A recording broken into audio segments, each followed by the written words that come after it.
Hi students, and welcome to today's live IELTS class.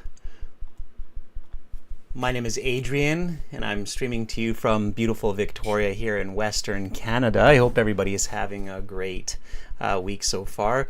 Welcome Jaheda, hi Din. Welcome Carolina, our chat moderator. Everybody, you will see Carolina in the chat with a blue name.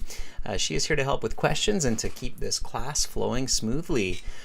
Students, this is an IELTS listening section lesson. We will do a bit of a practice exam, especially part 1 and 2. We will listen to the audio and we will answer the questions and go through strategies just like you would in the real exam, especially if you're doing the paper-based test. The topics for this listening section will be returning a defective item to a store and a bit of a discussion on volunteering. This lesson, as per usual, is presented to you by aehelp.com for academic IELTS. Visit us there. For the general IELTS, check us out at gieltshelp.com. The listening section is the same for the academic and the general IELTS. So whether you're one or the other applicant, this will be helpful for you. And to get lots of listening practice, 6 practice exams, full listening sections, visit those websites and sign up for the premium versions. You will also get 2 extra live classes like this each week as a premium student. Our academic IELTS website looks like this with the blue background. All you have to do to join the premium version is click that big red button right there and you're good to go. It's a one-time payment. You get lifetime access. It's not a subscription model. We don't charge you every month. You just buy it once and that's it. You get mobile apps and a web app. Same thing for the general IELTS. Click the big red button and you can use this code GO9 today because that's the direction you'll be going with our materials. And you'll get 10% more off. If you're looking at how much it costs US, it's about $30 to $50 US depending on where you are in the world, and there's lots and lots of materials there for you. We'll return to those websites momentarily to start the audio for the listening test, and again, premium users get more classes, get 2 more classes. YouTube, we do 2 classes each week. So on Tuesdays and Wednesdays, tomorrow we'll do a speaking class.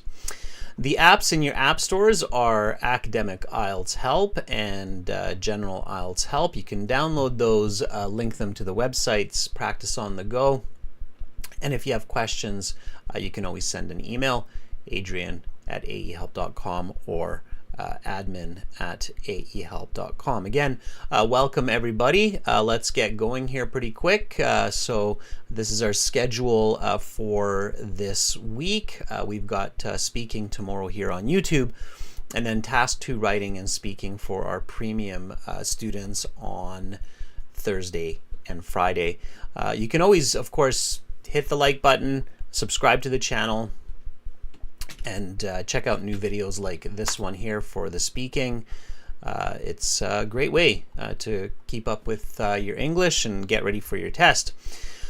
Okay, let's jump right in to the listening. This listening practice is coming from our 5th exam. And if you have a headset, you can put that on now, or if you've got your own study space, make sure to use a good volume for your listening. By the way, students, if you're ever in the real exam and there are issues with your audio, you need to inform the examiner right away. Do not wait till the end of the listening. Put your hand up and immediately tell an invigilator that you're having difficulty hearing the audio or there's an issue with your hardware. Okay. All right, so students, this one, if you go on our websites, you'll find this in CD5 track 1, and we'll go there right now. So we'll revisit aehelp.com. We'll log into our My Student account here. go to our audio CDs, and then we'll get right into CD 5 audio 1.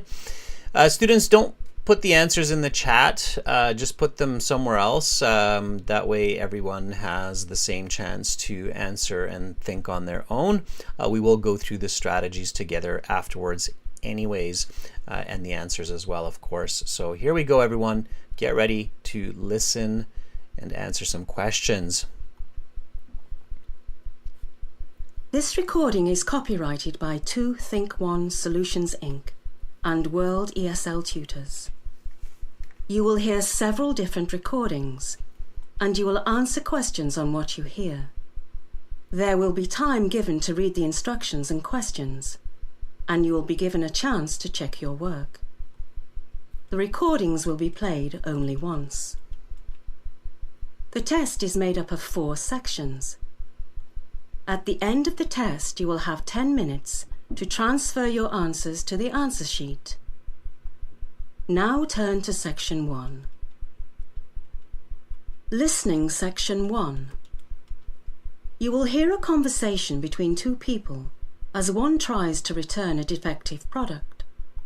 First, you have some time to look at questions 1 to 5.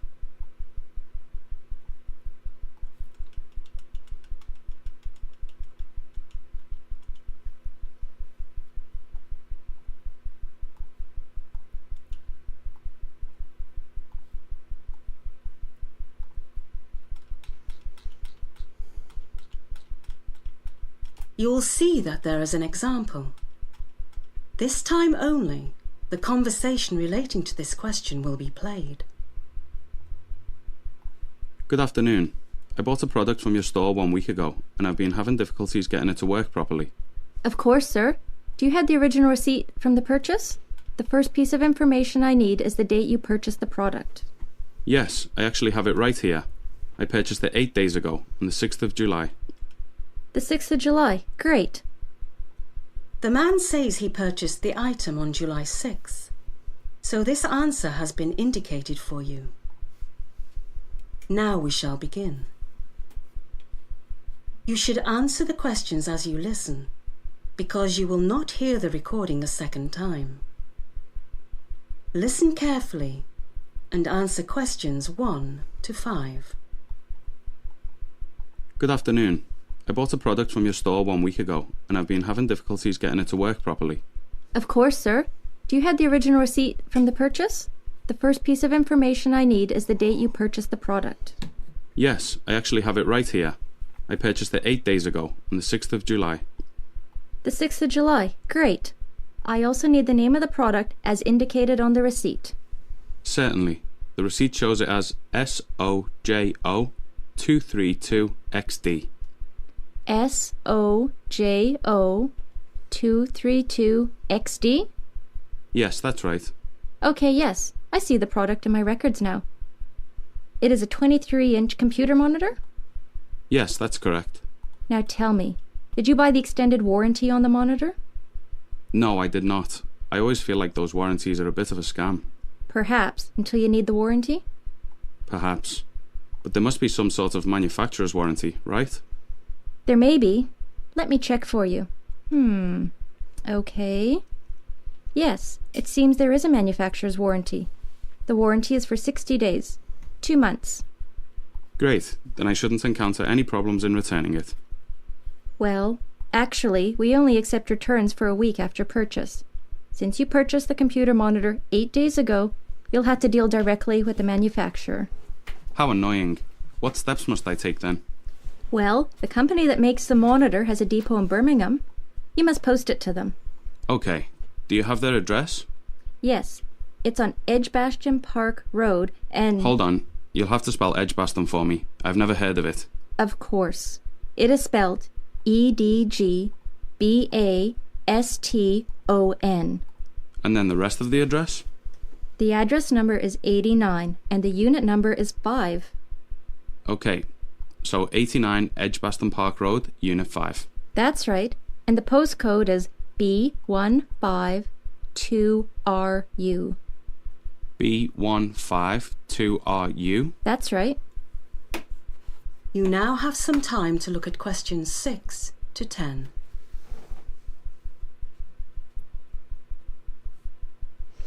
Okay, and then look at questions 6 to 10. Don't worry about the questions you just answered.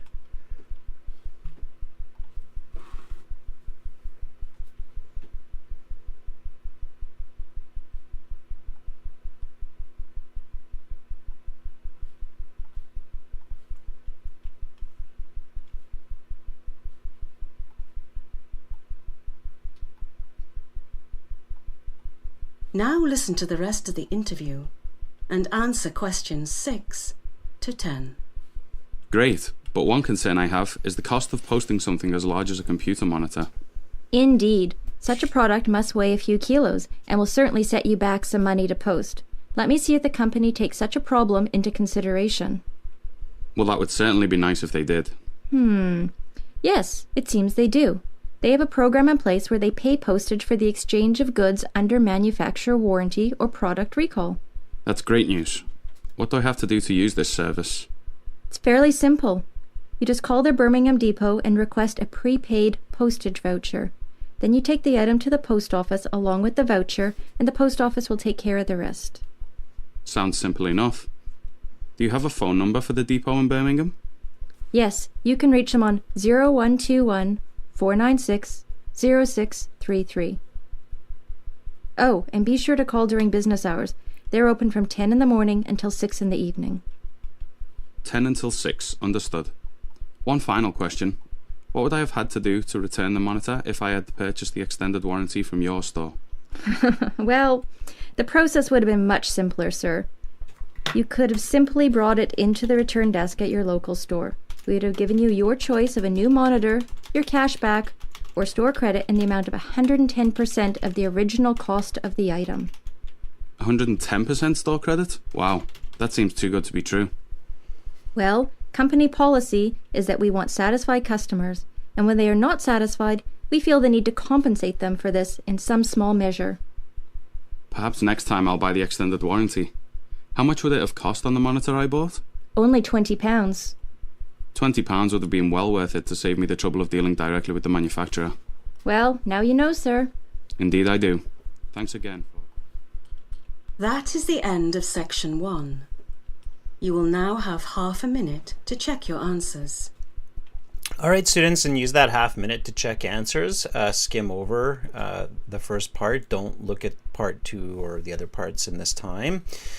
Because often students will catch some interesting or simple mistakes that they can correct. So that's what you want to do. We'll go through the answers together, everyone, just so you know what they are, and I'll give you a couple of tips on how to answer these questions when you're doing the listening section. So you'll notice that in this listening, they gave you an example. They gave you this example of what day did the man buy the product, and the answer was July 6th. In the exams these days, they don't have an example. Okay, so they go right into question 1. Maybe they thought it was confusing in the past, or they had some other issues. But anyway, since 2020, I believe, they've taken out these examples. So if you're looking at some tests from before 2020, then you'll see examples. But if you're looking at some exams after 2020, you will not see these examples. So they go directly in. But do use the instruction time to look over quickly all of the sections of the listening. Of course, in the real test, you do all 4 parts at once. It's about just under an hour, maybe about 50 minutes long. And it's good to get an idea of the whole listening section, not just one part of it. So when they give you all those instructions at the beginning, just click through when you're doing the computer-based exam, all of the different topics, so that you can realize that here you're going to be talking about this product return, volunteering and charitable giving. You're going to be talking about international trade, and some famous person named Michelangelo, right? If you remember at the beginning, that's what I was doing, is I looked through while the audio was giving the instructions. So keep that in mind. While the instructions play, look at all 4 parts of the listening section to get a basic idea of all the topics. In the computer-based exam, it's really easy to do that because you will have a navigation kind of scale at the bottom of the screen where you can click through and you can just jump from part 1 to part 2 to part 3 to part 4, so you can actually go a lot faster than I did because I was scrolling through the whole test. In the paper-based, that's kind of the idea, right? In the paper-based, you're flipping through the pages, but in the computer-based test, you can just jump through. And yes, you are allowed to do that. So if somebody at the exam center is telling you you can't do that, then they didn't get good training or they don't know the process, because there is no rule that says you're not allowed to look at all of the topics of the listening section.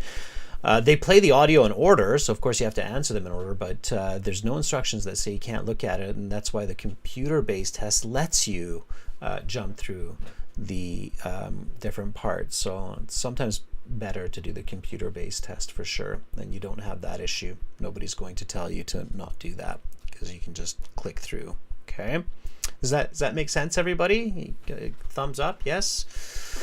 So it's a good strategy. It's your brain kind of works better when it gets some information earlier and is not like surprised by the topics, right? So to avoid surprise, click through during those instructions. You don't need to pay attention to all the instructions in that first minute. You should already know what is expected before you sit your listening exam. Okay, I see Beautiful World and Ariadna giving some thumbs up, so that's good. Okay, so let's look at the answers here. So the first question was, what product did the man purchase? And this is, of course, understood from the discussion. For multiple choice questions, you really have to pay attention to the discussion. So the man is talking to the woman and she asks him some information. He gives the specific name of the product. So he says, I bought an SOJO232XD. And then the woman says, oh yes, I see that here. It is a what, everybody? I'm looking at the chat, so I'm looking at your answers. Is it a computer, a computer monitor, or a television, A, B, or C? Ariadna says the answer is B. Yes, the answer is B. It is a computer monitor. Okay, so yeah, that's right, Zidane. It's a computer monitor. Okay, now as soon as you hear a piece of information like that, make sure you visualize it. So you should see that, okay, they're talking about this computer monitor that has some sort of an issue and it's not working. They have to do something about that. The man paid good money. Okay, now here we have the next question. It says, choose 2 letters from A to F. What 2 pieces of information are required to access the record of purchase? Okay, now in the IELTS, students, a lot of times the questions in the listening, even in section 1, are connected. So if you think about the example, right, then we know that they were first talking about the date of the purchase, and then in question 1 they were talking about the item, right? So what's the item, what's the date? Basically those two, that should be pretty quick. So what 2 pieces of information? SOJO232XD, well, it's the specific item, so maybe not. 6th of July is the specific date, right? Warranty information, that was not discussed. Serial number was not discussed. The purchase date was mentioned, and the name of the product was mentioned. So those are the 2. that are needed. So the answer here are E and F. So in your answer sheet, you just put E and F. In the computer base, you would just click E and F. Now, another really important tip, students, for your IELTS, if some of you are like, well, what? But they talked about the SOJO and they talked about the 6th of July. Okay, fair. Ultimately, though, really what the woman needs is not the specifics. The woman needs these two pieces of information. So in the listening section, always read all of the options, because if you read all of the options, you kind of realize that purchase date and name of the product are a much more sensible answer to this question. So what two pieces of information are required to access the record? The purchase date and the name of the product are needed, right? Does that make sense, everybody?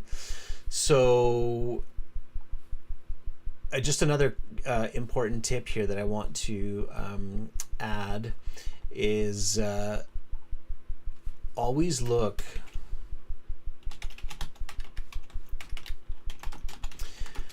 at all of the options and don't rush, okay? Because you sometimes realize like, oh yeah, that's the better option, right? IELTS is about that better option, okay? So don't rush, always look at all the options that are there for you. Okay, I didn't see any right answers in the chat. So for those of you who have access to our practice exams, maybe review it and pay attention to the way that that's discussed. Okay, here we had some complete the notes. Write no more than 2 words or a number. Now, when they give you information like 60 days, really listen for that information to position yourself in the audio, okay? So when you hear this, then you know, oh, okay, now the next piece is going to be this, Birmingham, and then the next piece will be the address. So listen for those key words, okay? So what was the answer for question number 4? What is the address where this person has to mail this broken computer screen? Did anybody catch that? And for those of you just joining right now, we're doing IELTS listening. We're just going through the answers. We listened to the audio already. We will do part 2 as well in a few moments, so hang in there. Okay. Prashant, for more audio, more exams, just visit the websites, okay? So anybody catch number 4? I didn't actually write it down because I was also controlling the lesson, but I seem to remember the answer being something like, maybe I'll get the spelling wrong because I didn't write it down, but it was something like 89 Edge Bastion Road. If I have a Edge Bastion, there's maybe no E there, Edge Bastion Road. I don't know, was there an I there, Ariadna? Maybe there was. I didn't quite hear it. You know what? Let's just quickly check. If you're not sure, you can always just jump back, and then it should be somewhere warranty. here. The warranty is for 60 days, 2 months. Mm-hmm. Great. Then I shouldn't encounter any problems in returning it. Well, So that was the 60 actually, days, we only right? accept returns for a week after purchase. Since you Okay. purchased the computer Now we're monitor listening 8 for days ago, Birmingham. you'll have to deal directly with the manufacturer. How annoying. What steps must I take then? Well, the company that makes the monitor has a depot in Birmingham. Birmingham. You must there post it is. to them. Okay. Do you have their address? There's the address. It's on Edgbaston Park Road, and Hold Bastion on. Park You'll Road. have to spell Edgbaston now for me. he spells- I've never heard of it. She spells of it. course, it is spelled Edgbaston. Yeah. And then the rest so of the no address? I. Okay. The address number is 89, and the unit number is 5. And then here comes the. Okay. So 89 Edgbaston Park Road, Okay. Unit 5. And then That's here right. Comes the and the postcode. postcode is B152RU. B152RU. That's right. RU. Okay. Dictation. You now have students. some time to look at Really questions important. 6 Okay, to 10. really important for those dictations. Okay, again, that's coming from the website here, everybody, at aehelp.com, if you're wondering where that audio just suddenly appeared from. All right, so now we know that those are the correct answers, okay? So here, the correct answer was 89 Edgbastion Park Road, Unit 5. Okay. All right. So now, question number 6 to 7. Write no more than 3 words. Always pay attention to the instructions there, right? So maximum 3 words. Number 6. In order to get free delivery on product returns, the customer must telephone the depot and request a prepaid what? It's basically like a prepaid slip. It's a piece of money. It's maybe new vocabulary for many people. But for some of you, for those high level, this is kind of one of those like, are you a band 8, band 9? It's called a postage voucher. Spelled like that, postage voucher. It's basically a piece of paper that says we will pay the postage fee for this person. A voucher, know this word, students, a voucher. Let me just add it. Is a promissory slip. Okay, voucher. A promissory slip. A piece of paper that provides a favor, basically. Okay. It's a promissory slip, a piece of paper that provides a favor. That's a voucher. Okay. Businesses will often give vouchers to individuals as an apology or as a kind of some sort of a gift to welcome customers into the store. So it's a voucher. Governments will issue vouchers for food, for example, as well. Okay. What's the telephone number, students? Anybody catch the phone number? I did. I wrote it down just to make sure I have it. Be really mindful of telephone numbers, credit card numbers, insurance numbers. They will often do like a number dictation that's somewhere between, I don't know, 9 and 12 numbers. Okay. Anybody catch the number of this depot where this person has to call?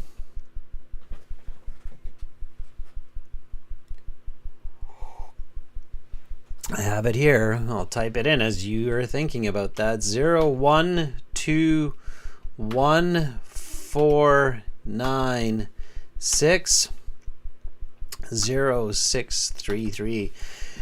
And it was pretty quick. Yeah, you have to practice that. So 01214960633. Okay, usually people will read numbers like this in sets of 4.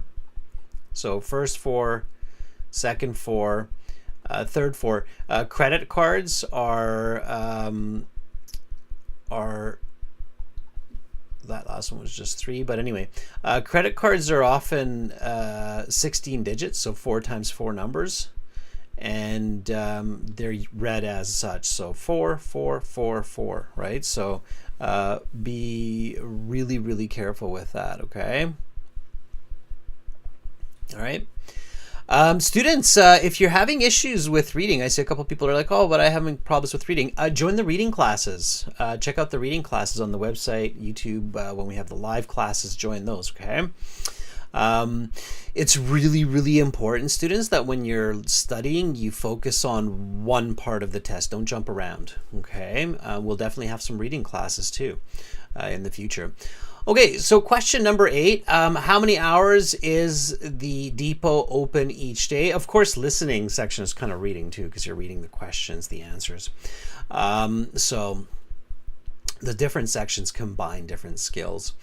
So for how many hours is the depot open each day? They give the hours. They say it's open from 10 to 6 p.m. 10 to 6 p.m. is 8 hours, right? You got 10, 11, 12, 1, 2, 3, 4, 5, 6. So you've got 8 hours of operating time. Very good, Ariadna. Now, students, make sure don't make this mistake. I've seen candidates do this time and again, where they put 8 into the answer key, and then they get it wrong. The answer is actually B here. So multiple choice, always put the letter. Okay, be really careful. Okay. So always put the letter. That's the, if you put 8, unfortunately, they will mark it wrong because you have to follow the instructions. It says choose the correct letter, right? So, okay, now for this type of question where you have to pick multiple answers, this is question 9, make sure that you take some quick notes. So which 3 options are customers given upon returning an item having purchased warranty? They need to go to the return desk. We got that. Okay. They can get a new monitor. I wrote that down. You do have note paper, even in the computer-based exam. You can get cash back or 110% store credit. Okay, let's see which ones. So exchange of item for a new one. That's this one, right? That's the new monitor. 100% store credit? No. Free postage? No. Cashback, yep, that's verbatim, 1 for 1. And then 110% store credit. Look, there it is. Okay, 20 pounds, no. So the answers are, yeah, very good, Ariadna. A, D, and E. Right? A, D, and E. And this is just one question, so you have to get all 3 of these correct to pick up the point. If you get 1 wrong, then you lose that mark. Okay. All of the questions are weighed equally. Okay, so then you had the 10th and final question of part 1. The woman mentions an item that costs $20. What is the item? Or I shouldn't say dollars. It's not really dollars. It's 20 pounds. Okay, so 20 pounds sterling, British currency. It's a little bit more than 20 Canadian dollars. So 20, what is it? It's not the computer monitor. That's just silly. It's the extended warranty, right? Manufacturer's warranty is given. So it's again B. B is the correct answer. Okay. Students, how did you do? How did you do? It's not manufacturer's warranties. Manufacturer's warranty is usually free. It's included in your shopping purchase. So manufacturer's warranty usually does not cost money. Okay, keep that in mind. What did you get from 10? How did you do, students? You should be aiming for 9 or 10 from 10. Okay, for part 1, because part 1's the easiest. So in part 1, you have to do really well, save as many scores as possible. Zidane says, I got 8. It's not bad, not bad at all. Okay, 8 is solid. You want to get as high as possible. If you're getting less than 8, it's like maybe don't sit the IELTS just yet. Okay, students, let's get into section 2. Okay, so you're going to notice that with section 2, there's a significant jump in difficulty. It's usually 2 people talking. The topic is much more challenging. The answers are more unique, more specific. Okay, resilient learner, 7's not bad, okay, but definitely don't want to get less than 7 for part 1. Okay, let's play the audio again. Answer the questions. We'll go through the answers together. Okay, so back to the website. It's all online and all digital. Here we go. Now turn to section 2. Take some time to look at questions 11 to 16.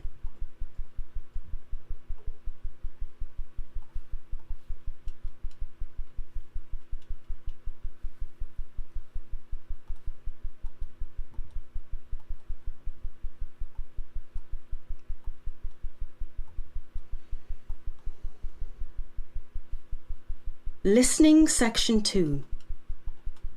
You will hear a recording of a radio news magazine discussing the importance of doing good in the community.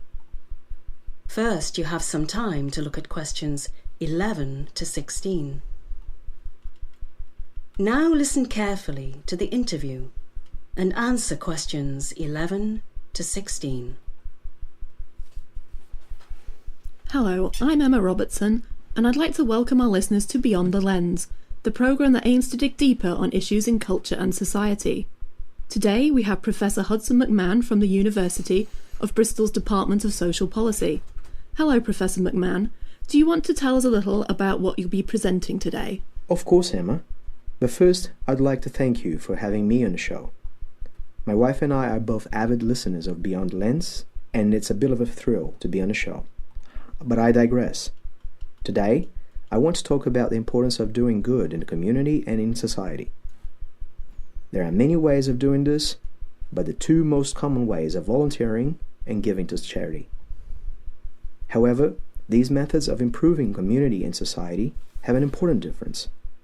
While volunteering one's time is almost always a positive for society, giving to charity is significantly more problematic. Problematic, Professor McMahon? It would seem to me that giving to charity is always a positive for society. We celebrate those among us who are the greatest donors to charity. Yes, and in general, it is warranted. I do want to clarify. In general, giving to charity is good, but one must be very careful for two reasons. First, some charities do not do sufficient amounts of charitable good per pound. And second, some charities receive too much money that could be spent better on other causes. Let me discuss each of these in turn. This seems to me a rather radical thesis. It seems that way, but I hope to convince you otherwise by the end of the program. Now, getting back to charities. Some charities simply do not give a lot of their received monies to the actual performance of good acts.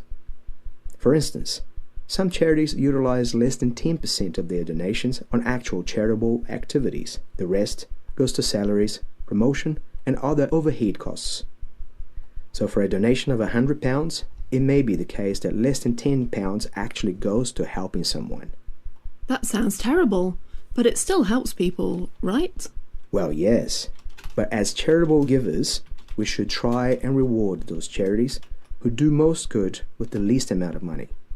By that I mean that those thinking of donating to charity should do research on a charity before giving to the cause. There are other charities where more than 50% of donations go to the end cause. These charities are much more deserving of your patronage.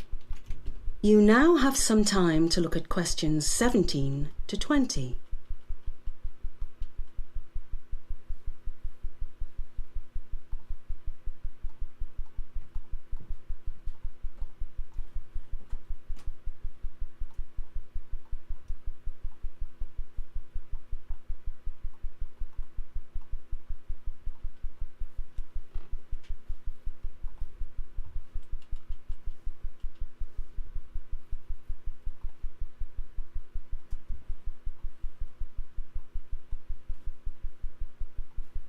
Now listen to the rest of the interview and answer questions 17 to 20.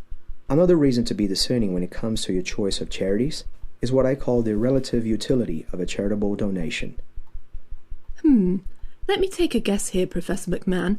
Is the relative utility of a donation how much good it does relative to other donations? That's just about it, Emma. The relative utility of a donation is how much good a donation does per amount spent. For instance, the disease MND, motor neuron disease, was in the news in recent years, and MND charities received a windfall of donations. This sounds all well and good, but there is a problem. Unlike, say, heart disease, MND does not affect very many people. While it would be wonderful to cure the disease, there are better allocations of our limited charity funds. Wait, so you're saying it was bad for people to give to MND charities? Not quite. Only that it was suboptimal.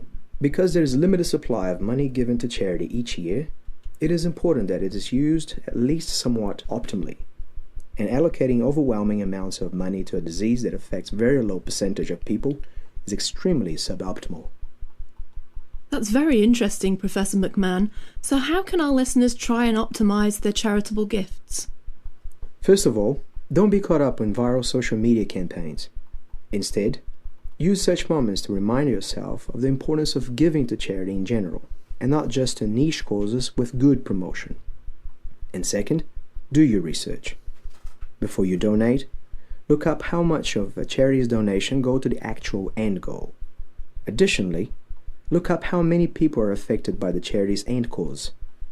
The more people there are affected, and the worse they are affected, the more likely you should be to donate to that cause.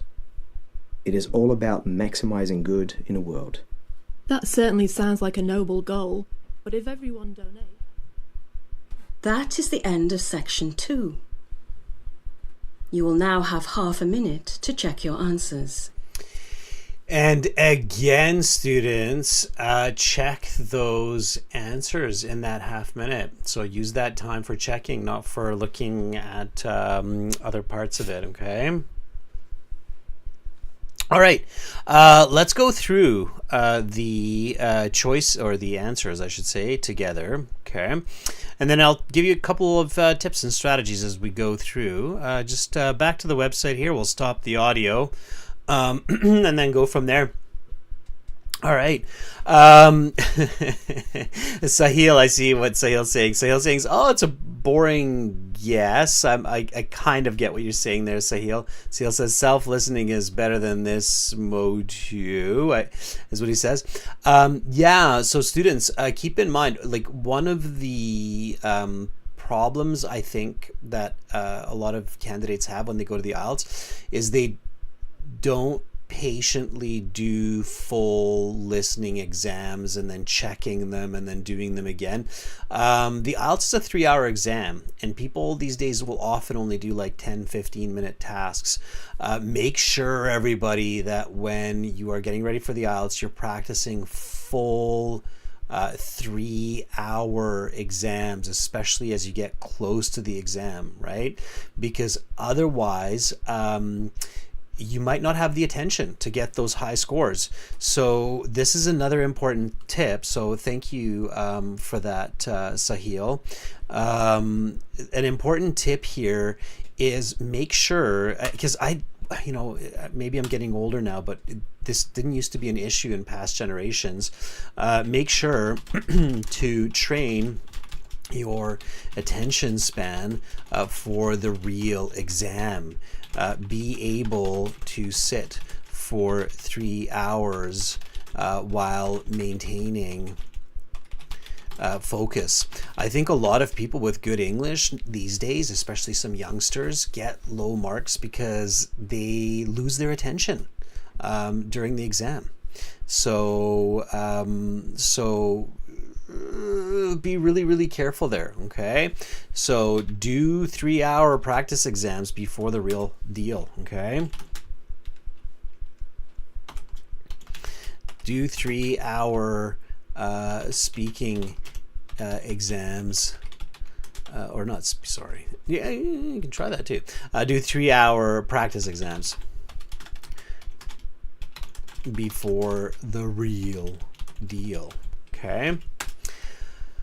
Very, very important. So don't just walk in there having done like 30 minutes here, 1 hour there type of scenarios, okay? All right, so that's what you should do. And then Sahil's saying, I teach you better English. Sahil, you're so funny. With text language, right? You. All right. So, students, let's go through the answers. Hopefully you caught them. First one, what is the name of the radio show? So what is this show called? The woman introduces the show, and then the man, in appreciation, says the name of the show again. Okay. Ariana says, Beyond the Lens. Yes, Ariana, very good, except you're missing the H from the, but otherwise you do have the right answer. Okay. So it's beyond the lens. It means like past the lens of the camera, right? It could be a very, I'm sure, you know what, I bet you there's a show that's in the real world actually called Beyond the Lens. Very good. Very good. Make sure that lens is capital. The doesn't have to be, okay? But the L and the B have to be capital letters because they're proper nouns. It's the name, right? Okay. So beyond the lens. All right. And then you had this interesting question here, which is a comparison between two types of social service or social aid. One, it applies to volunteering. One applies to charitable giving. And then some of these responses or statements might be neither. Okay. So number 12, affects fewer people but may be highly inefficient. So not a lot of people and not very effective. Is it volunteering? Is it charitable giving? Or is it C, neither? Okay. Which one is it? C. Yeah, very good. It's neither. So neither of these two are affecting few people and highly inefficient. Okay. So this one's neither. Number 13, can be problematic for various reasons. That was B. Hopefully, you will be able to figure that one out because it was emphasized throughout the listening. Okay. So make sure to catch those simpler ones. Okay. All right. So C, B, number 14 is almost always a positive action. Students, one step that you can take is visualize. So when you're listening, right, you want to visualize. You want to picture when you're volunteering, you're giving your time. So you're helping people. Okay. And when you're helping people, it's almost always going to be a positive good. All right. It's almost always going to come out as well-received action. So if you're helping the elderly, go for a walk, get some fresh air, or if you're assisting maybe some homeless individuals with soup kitchens, that's always going to be a positive, right? So as long as you visualize that, you can pretty quickly figure out that that's going to be volunteering. Giving money, I think most people now realize that just giving money isn't always helping people. Okay. All right. Subject to many overhead costs. So lots of maintenance fees. Overhead costs are basically maintenance fees. So you have to pay for advertising, electricity, rent, lots of overhead costs. Restaurants have lots of overhead costs. Charities have lots of overhead costs. They have to employ people, and they have a lot of overhead costs. So number 15 is going to be B again. Okay, so the correct answers here were C, B, A, and B. Okay. All right. Then we had, again, this multiple choice. IELTS really likes these types of questions, so make sure to practice. Yeah, and salaries, Ariadna, exactly. Yep. So what are our two reasons charities can be inefficient? They have a lot of overhead costs, and only 10% of the money sometimes gets to the end goal. So let's see. Must pay salaries of employees. Yes, that's correct. Give less than 10%. Yes, that's correct. The promotion of the charity was also mentioned. I think this is a derivative of these two. So my logic tells me that the best answer here is A and C, because A and C together will equal this, and it's more specific, right? So A, C, and they talked about that, right? Are the correct answers. Very good, Ariadna. Okay, and then we had this flowchart. Flowcharts remind you of visual answers. I kind of already gave you the answers for this. Remember how I walked you through it? So they meant you really pay attention to the options here, and then here they mentioned F, MND, right? And they compared it with heart disease. What were the differences? Heart disease affects many people. MND affects few people. So this was A, right? And then if you give money to help research and develop better solutions to heart disease, it's a good use of funds because you're helping lots of people. If you're giving lots of money to M&D, which affects a few people, it's arguable that it's not an efficient. So, excuse me. So it's an inefficient use of funds. So it's B. Okay. So the correct answers here were F, A, and B. Coming from here. Again, make sure you're picking the letters and not putting the words in there. Okay. Last question, students. So according to the guest, what is the main goal of charitable giving? And eventually you heard this answer, maximizing good, which is fine. It's great if you caught that. They also used a different word. What was the other word that the speakers use for maximizing maximizing good? It's often paraphrasing, so they paraphrase the words. Did anybody catch the paraphrasing? That's a very important skill, students, to catch the paraphrasing. What was the paraphrasing?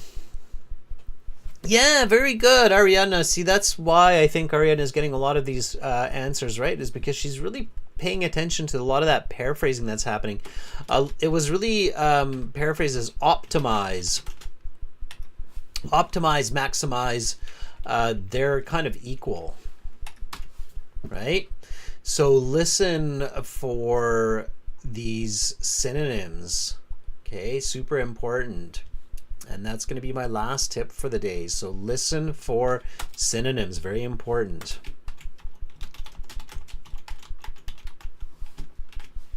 Okay. All right, students, good job. Hope you did well. Next Tuesday, I will do part 3 and part 4 of this listening section. Tomorrow, though, so that's tomorrow, at the same time, we'll do speaking, and you will have a chance to speak on Zoom. You will be able to connect with me. And then for premium users, those of you who have paid that $30 to $50 US on our websites, you can do some task 2 writing and some speaking on Thursday and Friday. In the meantime, again, subscribe, like the channel, make sure you get regular notifications of upcoming classes, and check out this speaking video here in preparation for tomorrow. Thank you so much, everybody. I'm Adrian, and I'm teaching you today here from Victoria in Western Canada. I'm hoping that all of you will have an awesome day, and hope to see you in class tomorrow. Much love to everyone wherever you are in the world today. Bye for now.